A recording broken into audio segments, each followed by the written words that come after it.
On revient toujours sur les hauts lieux de sa jeunesse. Ce n'est pas moins utile que divertissant. Vous arrivez d'où, Père Joseph?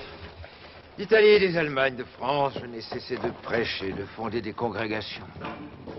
Mais vous, enfin, vous voici bien en cours, monsieur le secrétaire d'État. La porte du conseil m'était barrée par un lit. Et vous avez sauté dedans. Au risque de me damner.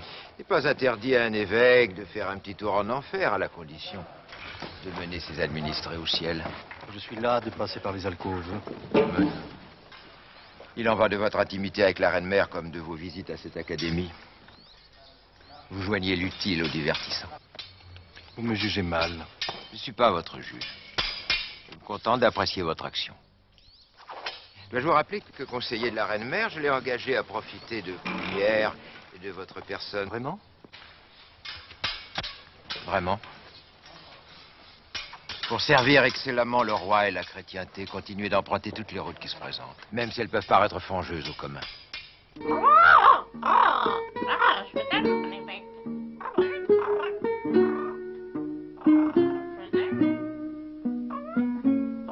Si tu aimes l'évêque, laisse-le jouer. Un jour, Léonora t'entendra et comme tu contrefais ma voix, j'aurai droit à des transports de jalousie. Des transports de jalousie? Pourquoi? Parce que Léonora continue de vous vouloir du bien et qu'elle n'est point partageuse. Pourquoi le maréchal d'Ancre, son époux? Concini, ce n'est pas la même chose. Tout prouve qu'elle n'y tient plus aujourd'hui, elle n'y tient plus du tout. Quoi qu'il en soit, nul n'a le droit de se montrer jaloux quand votre majesté a daigné jeter les yeux sur le plus humble de ses sujets. Et sur le plus zélé de ses ministres, mon évêque. Vous m'avez demandé, M. Barvin, d'examiner les affaires d'Espagne. Il n'y a point d'affaires d'Espagne. Tous les Habsbourg qui règnent sur Madrid, les Pays-Bas ou l'Empire germanique sont nos amis. Je n'en disconviens pas. Qui oserait contre moi en disconvenir? Prenez garde, l'évêque, nous avons assez de turbulents comme ça dans le royaume, toujours occupés de se tailler des fiefs, ou de prendre le pauvre argent de notre régente pour faire de l'imbroglio avec nos voisins. J'aime mieux voir l'ambassadeur d'Espagne siéger ici, au Conseil, ce qui lui arrive souvent, que de combattre sur deux fronts, à l'intérieur et hors nos frontières. Comme l'expose incomparablement Monsieur le Maréchal, l'amitié des puissances catholiques nous est d'autant plus précieuse que l'empereur peut empêcher ses vassaux protestants d'encourager de leur denier les seigneurs qui, chez nous, tentent de faire revivre l'anarchie. Écrivez.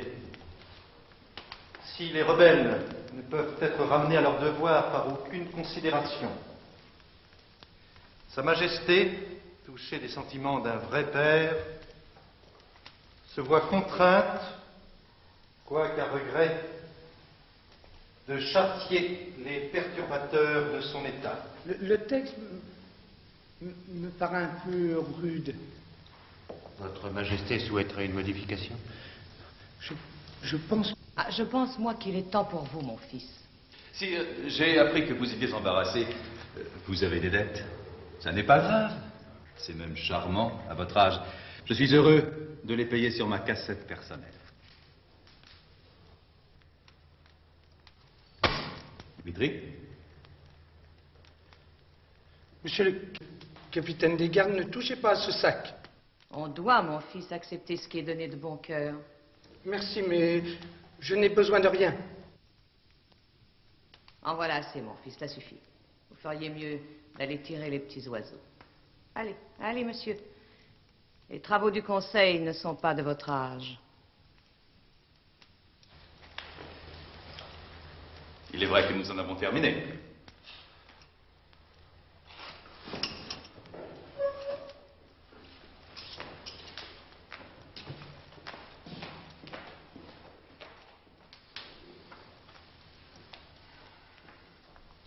Le roi, qu'on le sache, se met en état de ranger à la raison ceux qui s'en sont éloignés. Luçon, vous entendez que Sa Majesté, de sa personne, fasse pièce révoltée? Pendant ce temps-là, il ne vous importunerait pas au Conseil. Vous perdez la raison, ce serait pire. Nous emmenons le roi aux armées. Il désertera le camp. rejoindra quelques gentilshommes de sa préférence et marchera contre nous. Non, parlez tant que vous voudrez au nom du roi, c'est le jeu. Mais ne l'utilisez point de sa personne, celle-ci pourrait nous trahir. Sa Majesté est bien jeune. Il y a du vrai dans ce que dit Monsieur le Maréchal. Apprenez-vous le commis aux finances? Il n'y a jamais que du vrai dans tout ce que je dis. Il nous faut rendre grâce à votre haute prééminence. Une fois encore, elle vient de montrer l'étendue de sa sagesse. Nous agirons au nom du roi. Mais nous nous garderons bien de produire cet adolescent débile.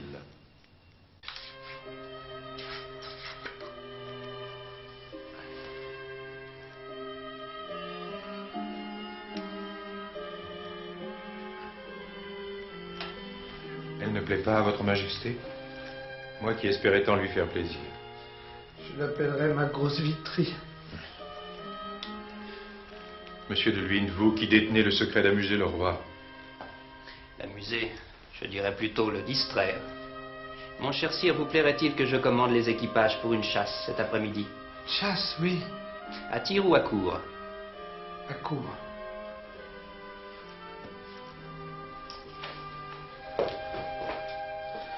Quand on galope, on oublie. Le roi dévore l'affront essuyé en plein conseil. Je m'emploie à le consoler. Ce serait plutôt le rôle de la jeune reine. Depuis 2 ans qu'ils sont mariés, s'est-il jamais intéressé à elle? Vos intentions? Les intentions, mais les ennuyer notre maître et amener, si possible, la reine-mère et le Concini à lui témoigner plus de considération. Mais vous n'avez aucune prise sur la régente et ses ministres. Je ne demande qu'à mériter leur amitié. En détournant le roi de se rendre au conseil. Je m'y emploierai si vous pensez que c'est la bonne voie. C'est la plus mauvaise. On ne peut être à la fois l'ami du souverain et celui du Concini. Je le voudrais. Ne confondons pas vouloir et pouvoir. Si vous conseillez à Louis XIII de se désintéresser des affaires, vous perdrez sa confiance. Si vous ne le faites pas, vous serez démis de votre charge de grand fauconnier par le maréchal. Et renvoyé dans votre province. Sinon embastillé. Alors que faire? Prendre un parti. Lequel? J'ai pris le mien. Peut-on savoir? Celui du roi. Peut-être un peu moins en arrière. Non, vraiment, vous croyez, mon évêque? Et monsieur de Luçon n'a pas tort. J'ai, madame, le bonheur de vous servir, mais j'ai lieu de m'inquiéter de mon maître. Vous avez un maître maintenant? Mais oui, celui au nom de qui tout se fait et se signe, le roi. Le roi. Le roi. Le maréchal donc est donc devenu fou. Le roi? Ah, si encore, il pouvait s'agir de mon fils Gaston, lui le promettant depuis des années. Mais Louis, pauvre Louis. Oh non, la foutue bête. Je ne dis pas que Sa Majesté se montre très précoce. Mais nous devons compter avec lui. Je vous en prie, c'est tellement sot. Pour un homme venu d'Italie? Tu pourrais au moins dire un gentilhomme. Un gentilhomme qui se travestissait en coquette avant de faire le croupier de taverne. Ça vaut mieux que d'être la fille d'un menuisier. Mon père était noble. Basta. Tout cela ne mérite pas d'être entendu. L'évocation de nos malheurs d'autrefois rehausserait, s'il en était besoin, notre reconnaissance pour les bienfaits de notre reine. Oh, je le sais. Si j'ai parlé du roi, c'est qu'il m'inquiète. C'est ce Luynes, le capitaine des oiseaux, qui doit le conseiller. Luynes? Et ce petit-fils d'un moine n'a vraiment rien à espérer. Tout au plus admirer le compagnon de jeu de mon pauvre fils. Je ne suis pas tranquille. Eh bien, mettez-le à la Bastille. Le roi en prendrait de l'ombrage. Oh, quelle importance. Le roi n'est rien. Il m'en voudra. Et il risque de trouver un favori moins bête et plus dangereux. C'est bien vu. Sans doute. J'avoue que je ne sais que vous dire. Il existerait peut-être un moyen. La reine pourrait se rendre assez solennellement chez son fils et lui annoncer qu'elle résilie sa régence. Comment vous n'y pensez pas? S'il accepte, ce que je ne crois pas, nous trouverons bien le moyen de nous prémunir. Au besoin, nous ferons enregistrer par le Parlement un constat d'inaptitude à gouverner. S'il refuse, l'autorité de Madame la Régente et la vôtre, Monsieur le Maréchal, s'en trouvera pour longtemps renforcé. La manœuvre est hardie. La hardiesse vous a toujours réussi, monsieur le maréchal. Ça, un roi? Que va-t-il faire, hein? Que va-t-il faire maintenant qu'il a solennellement confirmé la régence à notre excellente reine-mère? Continuer de chasser au gros avec lui. Ah, lui, c'est même pas un hobro, c'est une buse. Et pourtant une belle carte à jouer. Oui, mais les temps d'à présent sont à la prudence. Oui, et à la saleté.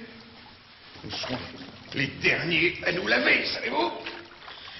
Oui, l'heureux temps où les favoris l'emportaient toujours. On ne pleurera jamais assez Henri III et Henri IV. Henri III, oui.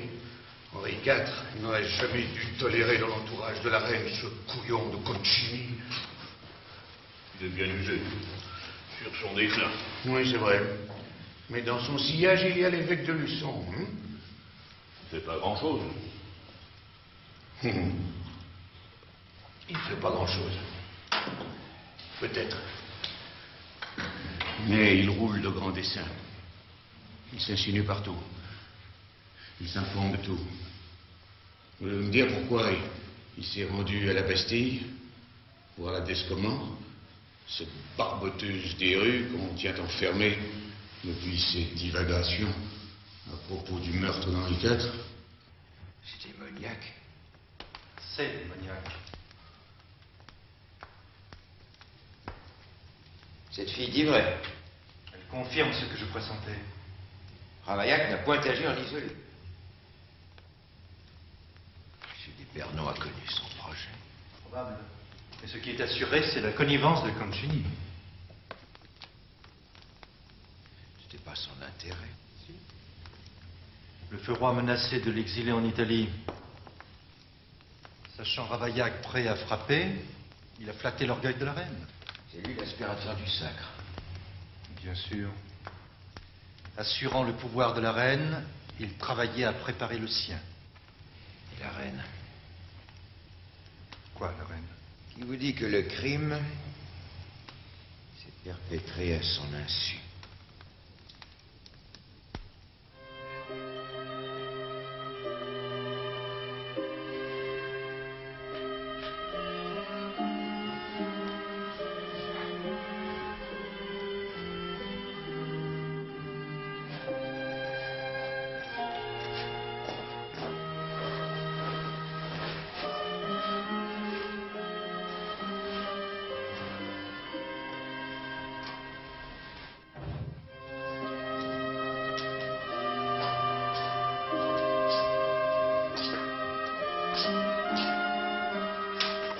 Mon père était là.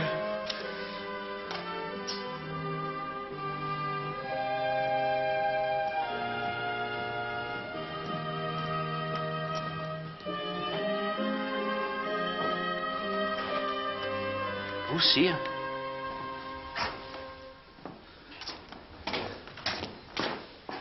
Reste couché. Tu prendrais froid. Votre Majesté veut-elle jouer aux cartes? Sans eux, ma mère se conduira en mer. Elle me rendrait un peu de mon affection.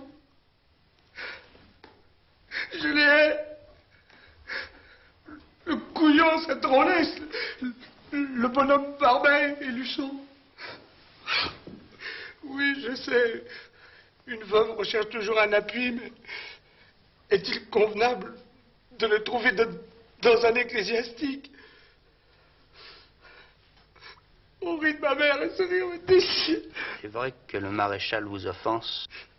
Me prends-tu pour un particulier? Ce n'est pas moi qu'on offense, c'est le royaume. Et je suis comptable devant Dieu d'une France transformée en bordel par un évêque. Mon cher Seigneur, apaisez-vous. Pour m'apaiser, il faudrait qu'il disparût cette engeance. Pour m'apaiser.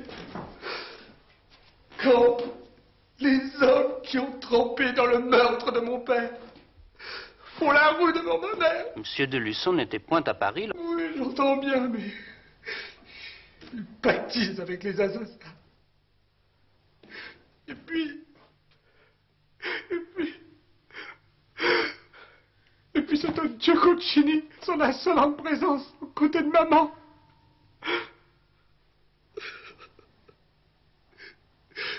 Que Dieu nous délivre. Ou alors, il faudrait nous délivrer tout seul. Prends-en bien soin. C'est un présent du maréchal d'Ancre. Que je ne retombe point dans le songe horrible de la nuit passée. Horrible, terrifiant. Absurde. Louis se dressait pour me condamner. Non, je le connais, mon garçon. Jamais, jamais je vous prends un témoin. Jamais il n'oserait entreprendre contre moi, n'est-ce pas? Mon évêque, jamais il n'oserait. Dans la mesure où votre majesté saura se séparer à temps de M. Concini. Quoi? C'est votre protecteur. Il n'est plus de protecteur quand on a le devoir de veiller au bonheur et à la sécurité de la plus haute des protectrices. M. Concini est vomi. On chuchote qu'il est coupable d'un meurtre puni de l'écartèlement.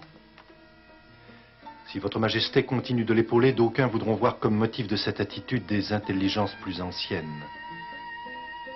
Des intelligences? Ou à tout le moins des silences. Comment ça? Le maréchal a besoin d'être soutenu. Un homme que l'on soutient est un homme qui tombe. C'est trop aventuré. Pourquoi? Parce que son cabinet a deux issues. Lorsque M. de Vitry entrera par une porte, le Concini sortira par l'autre. Alors, il faut procéder dans la cour. Là, il sera facile de faire barrer toute possibilité de retraite sans qu'il s'en aperçoive. Vitry, votre avis? Le plan me paraît bon.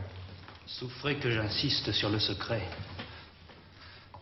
Quand bien même me faudrait-il mourir qu'on ne tirerait pas une parole de ma bouche. Mais s'il résiste, il faudra le tuer. Non.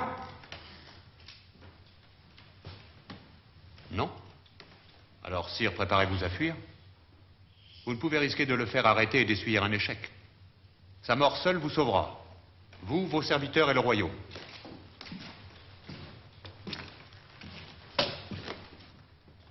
Et s'il résiste? Le roi entend qu'on le tue.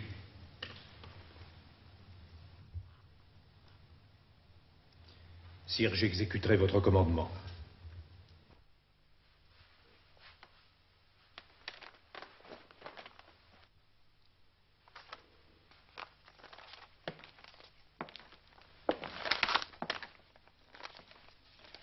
Le maréchal d'Ancre sera dépêché demain dans la cour du Louvre par le capitaine des gardes.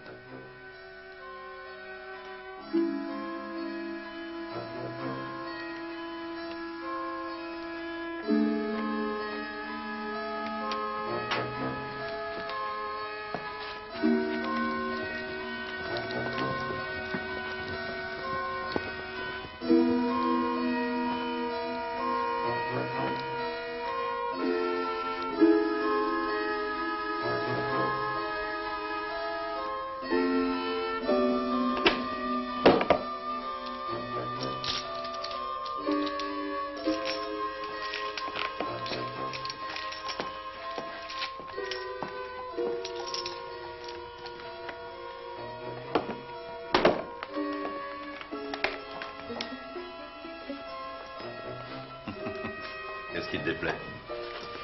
Une cape de soie en cette saison? J'ai bien le droit de devancer l'été, hein?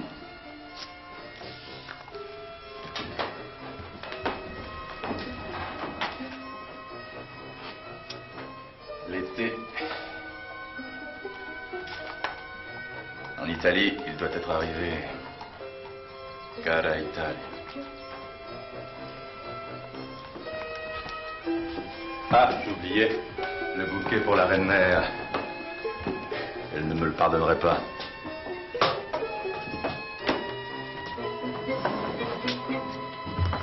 Monsieur Desagents, nous jouons notre tête. Nous possédons par conséquent une chance de la conserver.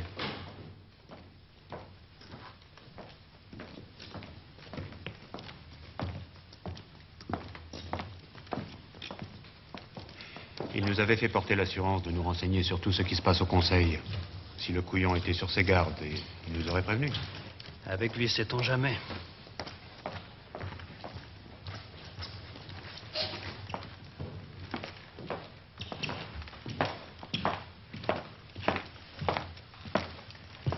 prenez garde de faire fermer la poterne dès que le couillon sera passé.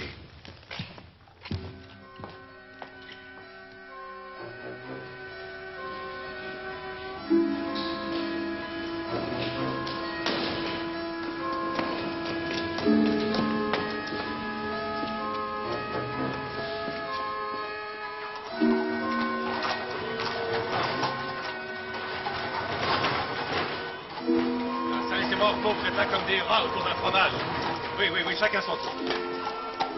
Allons, que diable, laissez-moi lire.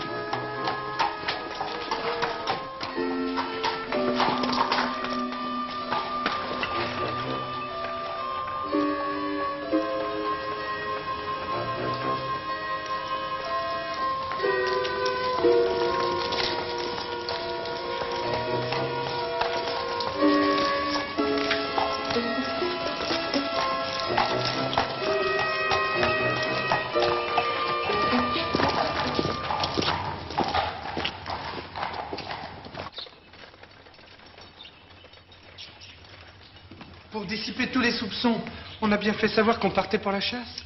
Oui, sire. Mais comme le gibier n'arrive pas, il faut attendre. On va s'étonner. On verra plus étonné.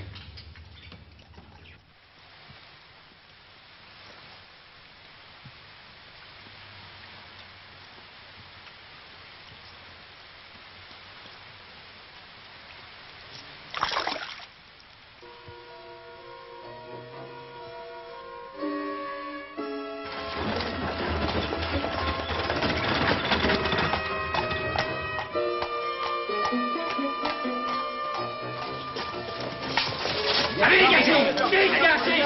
Allez, dégagez!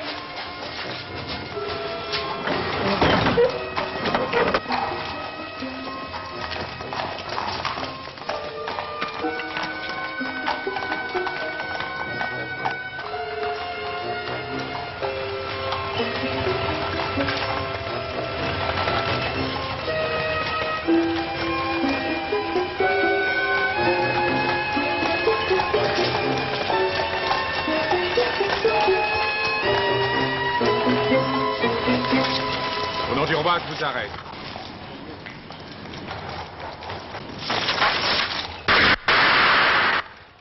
Il résiste. Alors il va marcher contre nous. Tant mieux. Je ferai justice moi-même.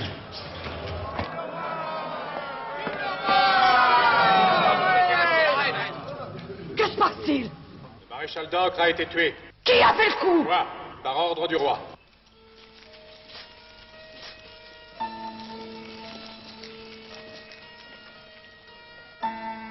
J'ai régné pendant 7 années. Je n'attends plus maintenant qu'une couronne au ciel. Tout de même, il faut que le roi me soit devenu méchamment contraire. Qu'est-ce qu'il aurait pu dire? Un enfant si calme.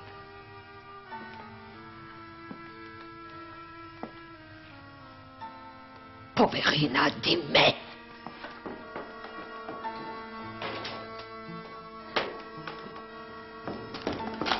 La reine, elle ne peut même pas me recevoir pour que nous nous consolions ensemble.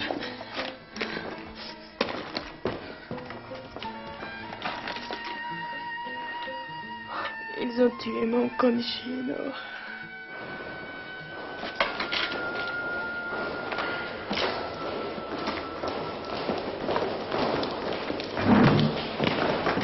Levez-vous, madame.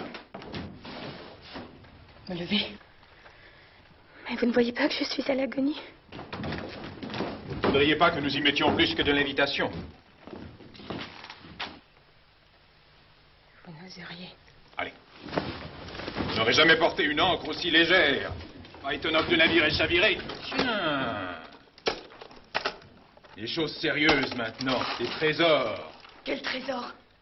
Ceci ressemble fort à des bijoux de la couronne. Que me voulez-vous? On a tué mon mari. N'est-ce pas assez pour me contenter? Pour me permettre de me retirer hors du royaume? Ah! Que nous vaut ce braillement? Des prédictions. Et concernant le roi et sa famille, Monsieur de Luynes avait raison. Madame est une sorcière. Allez. Où m'emmenez-vous? À la Bastille. Non! Non! Non! Je ne veux pas! Non! Ils ont déterré le cadavre? Et ils l'ont fait rôtir. Et ils l'ont mangé. Oh, les monstres! Mangez mon Conchini. Ne vous montrez pas. Alors, vous êtes bien rentré ici sans encombre. J'ai béni la foule, lui enjoignant de crier « Vive le roi ». Vive le roi, vive le roi. Mais le roi sans tête, il refuse de me recevoir. Je suis allé vers lui. Et? Luçon, me voilà hors de votre tyrannie. Vraiment le beau résultat. Moins mauvais qu'il n'y paraît. Luynes s'est interposé. Pourquoi donc le fauconnier du roi? Il sait que le roi vous aime et se gardera bien de lui déplaire en proposant contre vous ou contre l'aumônier de votre majesté des mesures de rigueur. Alors il ne m'enfermera point dans une tour? Allons. Et il me laissera partager son pouvoir? Ce serait prématuré. Mais alors, pourquoi empêche-t-on mon fils de me voir? On ne l'en empêche pas, on ne lui en donne pas le désir. Et cela pour que D'Agent et Luynes trouvent le temps de se mettre d'accord avec vous sur des propositions précises. Quelle proposition? Faudra-t-il tout abandonner? Ces mains-là sont trop belles pour se dessaisir du sceptre. Et ses yeux sont trop profonds pour méconnaître l'avenir. Quel avenir? Je ne vois rien. Ou plutôt, je ne vois pas vous. Mais il faut savoir s'en aller. Retourner à Florence. Jamais. Il faut obtenir un fief. Une province de France. Et D'Agent et Luynes se prêteront à l'affaire?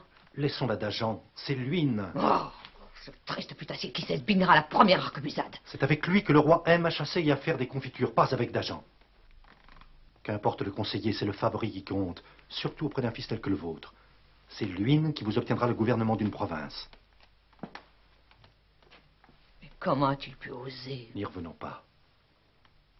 Si votre majesté le permet, je vais lui soumettre le discours qu'elle devrait adresser au roi. Si vous voulez. Et je demanderai à Luynes d'écrire la réponse de Louis et de la lui faire prononcer. Je voudrais la vie sauve pour Barbin. Et moi donc. Cela fera l'objet d'une clause secrète.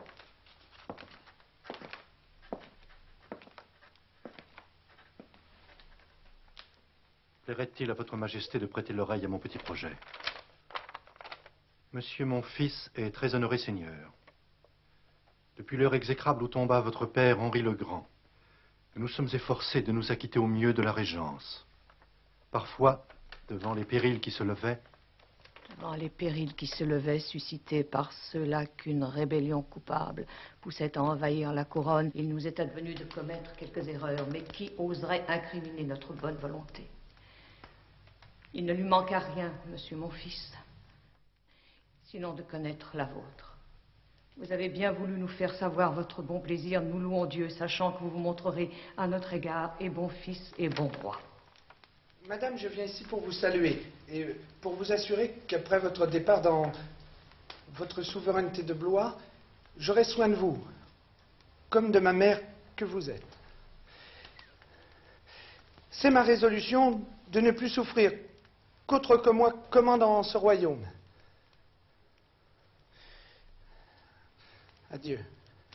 Et je vous serai bon fils.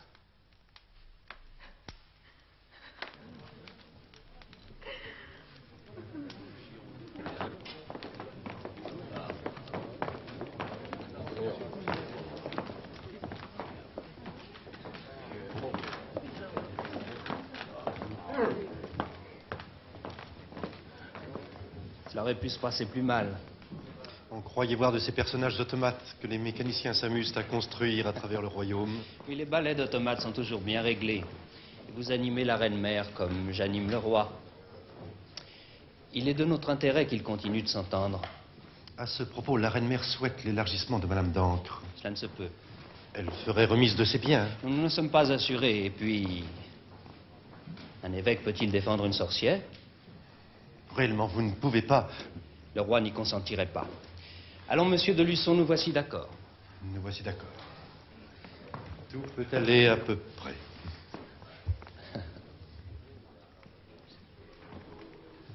Monsieur le maréchal, vous me permettez de vous saluer de ce nouveau titre conféré par le roi. Assurément, monsieur le connétable. Nous avons devant nous 3 tâches d'importance. Faire décapiter et brûler la sorcière. Ce n'est peut-être pas utile, mais ce sera simple. Tenir la reine bien serrée dans le château de Blois. Difficile tant que Luçon... Pour l'heure, il nous est utile. La reine-mère est fantasque, il est prudent. Il va pour nous complaire l'emmener jusqu'à Blois, veiller à son installation, l'apaiser. Lorsqu'elle sera bien tranquille, alors...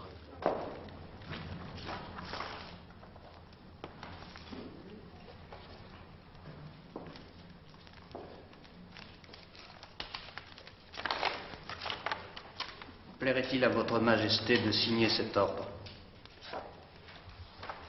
Louis, par la grâce de Dieu, roi de France et de Navarre à tous, avons ordonné et ordonnons au sieur évêque de Luçon d'avoir à sortir du royaume et de s'installer par permission pontificale en la cité d'Avignon. Le sieur évêque partira dès réception de la présente.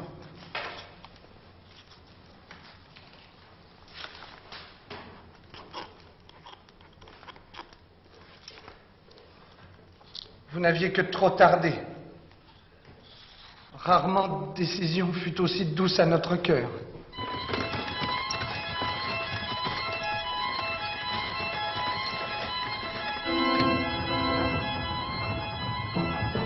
Serons-nous en Avignon ce soir? Pas avant demain, monseigneur. Comme c'est loin.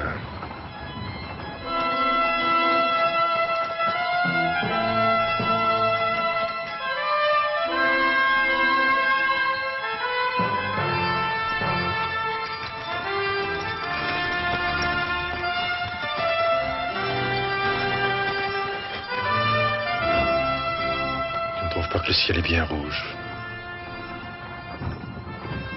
Et on est toujours assis au coucher du soleil. Comme c'est rouge. Comme c'est rouge. Pauvre Léonora. Monsieur de Luynes l'a fait décapiter et jeter au feu.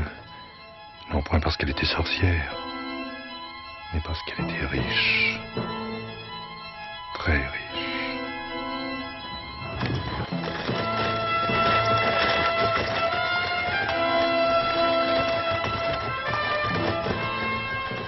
Évadée? Ma mère évadée? Beau travail, messieurs. Et personne ne s'est avisé qu'il fallait garder sérieusement le château de Blois. Fallait y mettre des égards, on ne peut veiller sur la reine-mère comme sur un quelconque prisonnier. Les égards n'empêchent pas la fermeté. Sa Majesté a voulu recouvrer sa liberté. Et elle est moins libre que jamais. La voilà prisonnière des grands, de monsieur d'Épernon, de son fils l'archevêque Lavalette. Pour tous les turbulents du royaume, la mère du roi est un étendard. Chaque heure qui passe voit grossir la révolte. Alors il faut frapper, vite et fort. Nous haïssons la rébellion. Et nous aimons la bataille. Mais pas contre notre mère. Et que veut-elle? Recouvrer son gouvernement de Blois et faire retour au conseil. C'est impossible. Votre avis, messieurs? Je sais quelqu'un en Avignon qui méprise la coterie des grands et pourrait en détacher la reine-mère. Non. Pourtant, monsieur de Luçon... Non. Qu'on sache une fois pour toutes, nous n'emploierons jamais ce diable déguisé en homme de Dieu. Jamais. Non, jamais. Il est scandaleux qu'un roi, qu'un fils exerce moins d'influence sur sa mère qu'un étranger. Ne le jugez pas sur son action passée, il a été mal employé. Sa personne nous fait horreur. Qu'importe sa personne. Je vous dis qu'elle nous déplaît. Qu'importe votre plaisir ou votre déplaisir. Père Joseph. Ce qui compte, c'est le bien public. Et Luçon seul peut éviter la guerre. Votre Majesté doit accepter ce sacrifice. Sacrifice. Alors, sachez, Père Joseph,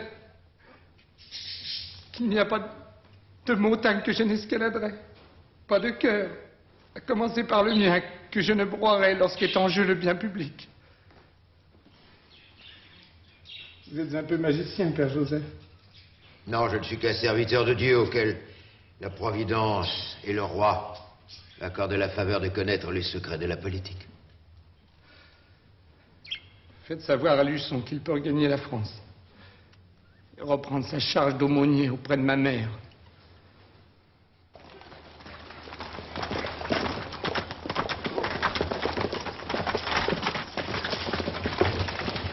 Monseigneur.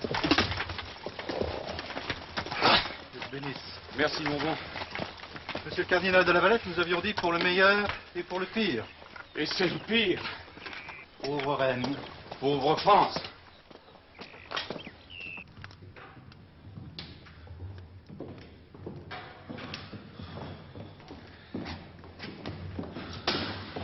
Merci, mon bon Desbornais.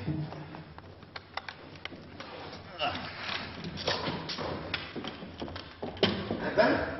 Oh oui.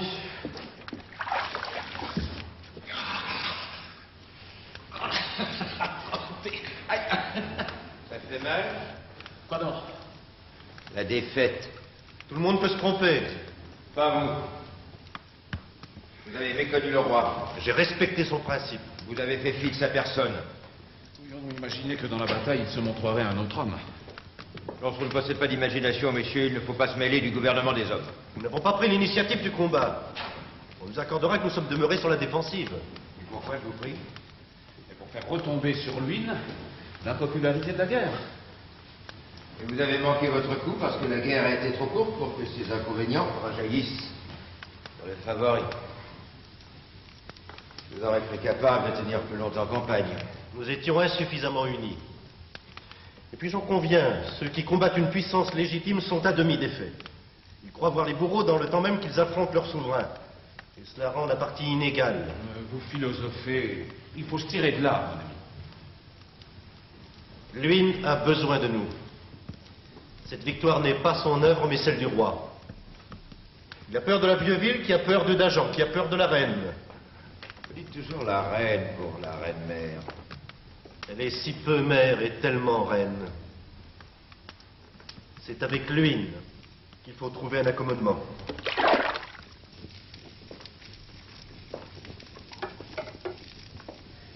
Ce ne sera pas comme au Louvre, mais si vous voulez vous restaurer. Tu fais des miracles. Quand les évêques n'en font plus, il faut bien que les serviteurs avisent. Ne te moque pas, Desbornais. Nous aurons bientôt retrouvé le chemin du Louvre. Vous allez un peu vite en besogne. Le roi vous aime. Je saurai m'en faire aimer. Et comment?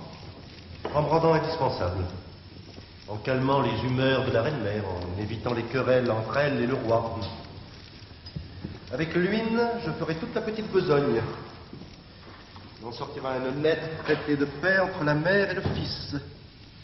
Ce traité apparaît si nécessaire qu'il sera payé par 2 chapeaux. 2 chapeaux? N'est-ce pas ce que portent les cardinaux? La pourpre ira bien, monsieur de la Valette. Et à moi-même. Elle renforcera votre autorité ecclésiastique et m'assurera plus de prestige dans les camps. C'est à ne pas se croire éveillé. Vous êtes rebelle, rossé, misérable, et vous vous voyez au fait des honneurs. Vous nous reprochiez de manquer d'imagination tout à l'heure.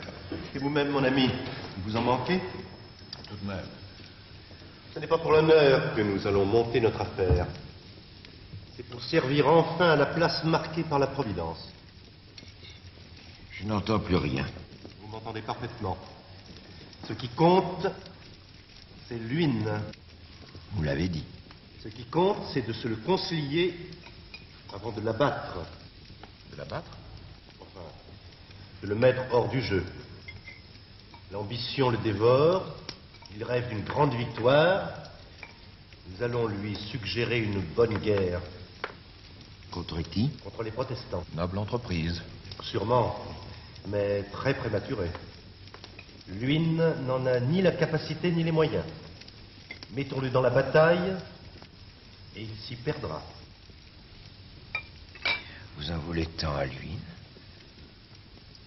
Je ne veux que la place qu'il occupe.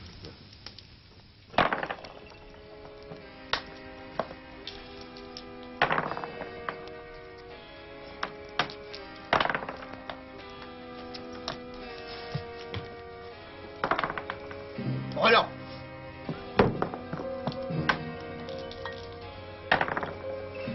carré.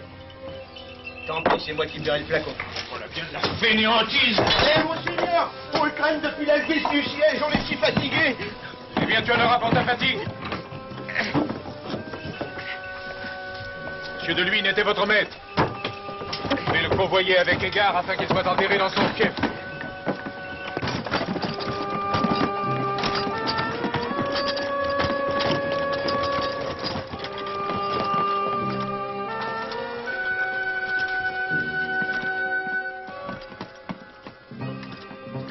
Il avait cessé de plaire au roi. Il n'était pas de taille à dominer les réformés. Échoué devant Montauban. Quelle misère. Si au moins il était tombé au rempart, mais mourir sottement de la fièvre pourpre. Triste pavane pour un connétable.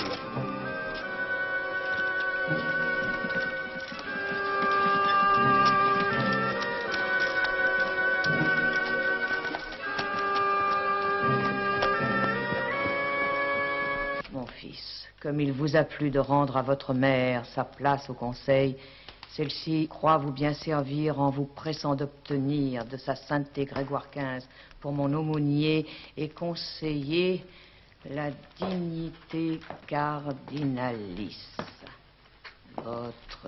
Votre mère. Mon aumônier conseiller, à votre place, j'éviterais conseiller. Pourquoi? Parce que votre majesté, elle, n'a à recevoir de conseil de personne. Ce n'est point le cas de mon fils. Il est triste de songer qu'il ne veut aux affaires que des gens sans qualité.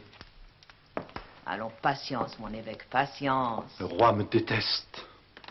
Vitry lui-même, qui n'est que la voix du monarque, m'a outragé. Quelle importance. Il est une phrase du pater que je prononce toujours difficilement. Je la devine, pardonnez-nous nos offenses, comme nous pardonnons à ceux qui nous ont offensés. Et je ne pardonnerai pas à Luynes de m'avoir trompé dans l'affaire du chapeau. Il l'a fait donner à monsieur de la Valette et c'était justice, mais pas à moi et ce fut scandaleux. À quoi donc a servi la paix d'Angers, le trépas de monsieur de Luynes, la semi-disgrâce de Dagen, si sa majesté s'en remet pour gouverner la vieille ville?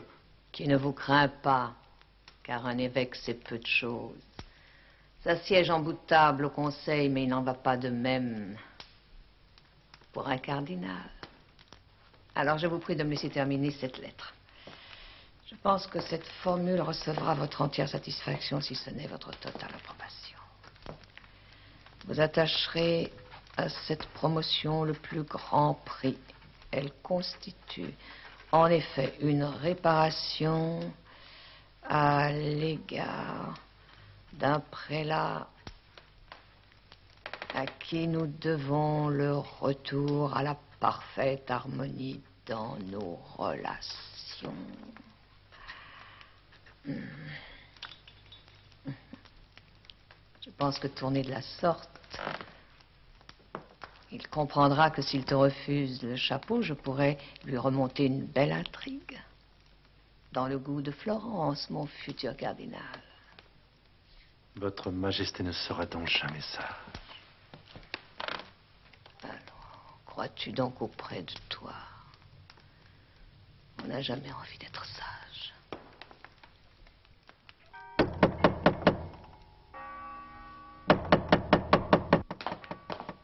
Ouvrez, par grâce. C'est d'importance. Et on vient.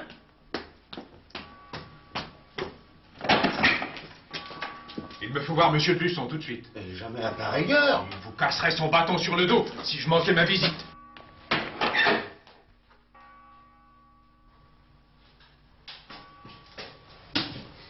Par ici, monseigneur.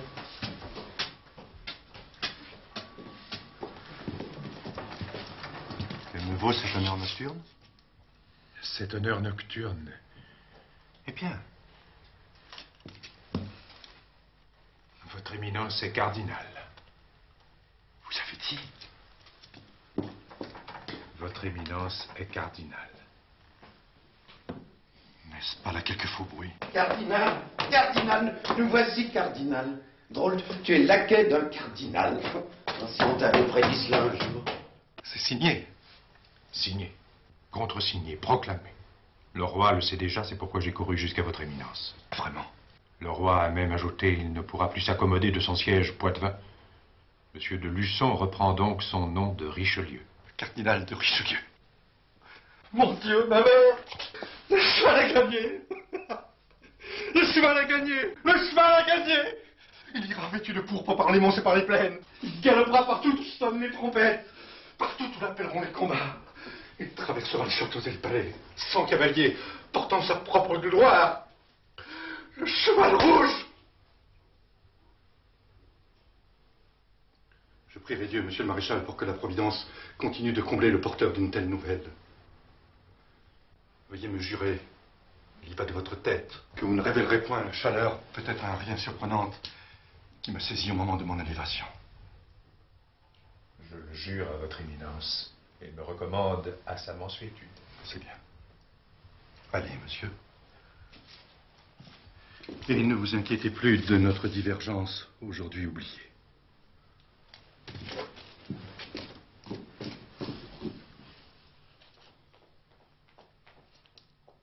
En somme, monsieur de la Vieuville, nous n'avons les moyens de rien. Il faut reconnaître que la situation demeure déplorable. Pourtant, votre Majesté est témoin de tous nos efforts.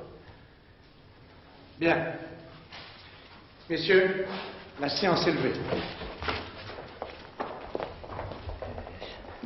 Monsieur de la Vieuville, est-ce qu'il ne serait pas de votre intérêt de faire accéder vous-même, monsieur le cardinal de Richelieu, aux affaires? Mais madame, votre Majesté sait bien que j'ai proposé à son éminence la direction d'un conseil des dépêches chargé des affaires étrangères. Comment ça, d'un conseil des dépêches? Il a refusé. Il a bien fait. La place de cet homme de génie est ici, monsieur. Il mérite de siéger au conseil d'en haut. Je vous ordonne de le demander au roi, en mon nom et au vôtre. Madame, vous voulez une chose qui causera infailliblement ma ruine. Et je ne sais si votre Majesté ne se repentira point un jour d'avoir tant avancé cet homme. Elle ne le connaît pas bien encore.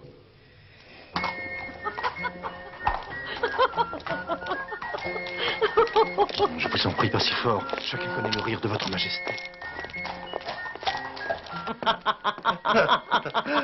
On s'amuse fort au Pont-Neuf, c'est trop plaisant.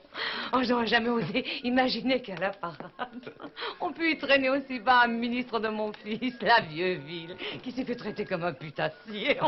Remarquez, un putassier qu'il est. Ça m'a coûté cher de payer tout ce que Paris comporte comme faiseur de chansons. Mais j'en ai pour mon argent.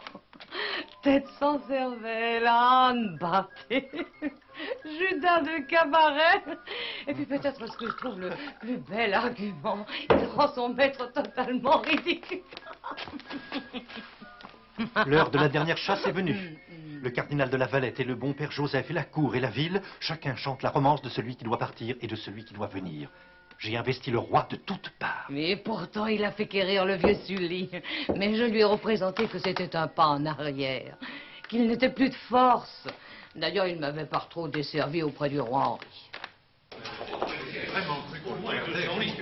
Depuis le feu roi, que dis-je, depuis Henri III, je t'avais pas vu si bon dico. Sa Majesté l'a superbement servi. Quelle élégance et quel courage. Le bonsoir, messieurs. Mais si, votre souper. Le bonsoir. Quelle époque. Non. Nous ne saurons nous y résoudre après tout ce qu'il a fait contre nous. Monsieur de Sully, lui, rendrait confiance à nos sujets. Pas pour longtemps, c'est vrai. Il ne parle plus que de labourage et de pastourage. Richelieu. Chacun réclame du nouveau, mais qu'a-t-il de nouveau, lui? Sully était ministre voici 8 ans. Mon père savait distinguer les bons serviteurs. Tout en Richelieu nous révolte. Son excessive souplesse, comme son impudique arrogance. Assurément, il est habile. Savant. Mais ce grand prélat est un mauvais prêtre. Pourquoi nous enfermer dans un dilemme? On peut gouverner seul.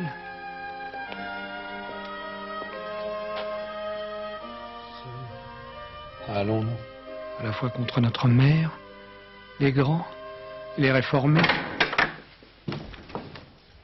Oh, Dieu soit loué, quelle heureuse surprise. Une femme doit partager les soucis de son mari. Vous en éprouveriez moins si vous étiez plus souvent près de moi. Une question nous obsède et nous aimerions... Vous aimeriez? Moi, j'aimerais que nous nous aimions. Écoutez-moi. Et que la question soit remise à demain.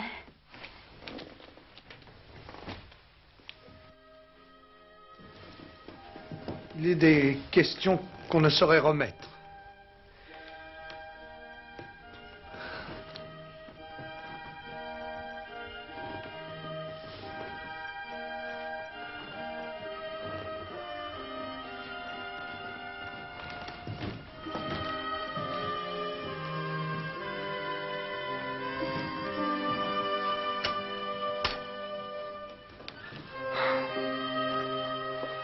Nous avons reçu le sacrement des rois, mais il n'est point d'épaule humaine assez robuste pour supporter un tel fardeau.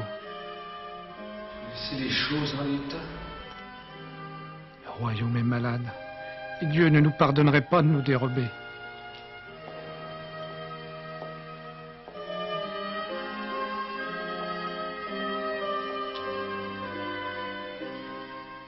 Monsieur de la Vieux-Ville nous a quittés, messieurs. Je demande à monsieur le cardinal de mettre ordre à nos affaires. Bien des erreurs ont été commises depuis monsieur de Luynes, et par ceux qui l'ont voulu continuer. L'État a baissé, les gens de la prétendue religion réformée en révolte, les deniers du royaume mal acquis et mal dépensés, les frontières mal défendues, les alliances incertaines. Sire, il vous faut gouverner de telle sorte que tout le monde reconnaisse que votre majesté pense elle-même à ses affaires. Assurément, et désormais, je verrai avec plaisir mes affaires, puisqu'elles seront conduites avec ordre. La règle sera telle aujourd'hui qu'on connaîtra justement le bon ordre et les avantages qui en résultent. C'est bien. Alors, au travail, monsieur le cardinal. Quand il plaira à votre majesté, mais pas sans lui avoir dit que ce jour sera pour moi d'éternelle mémoire.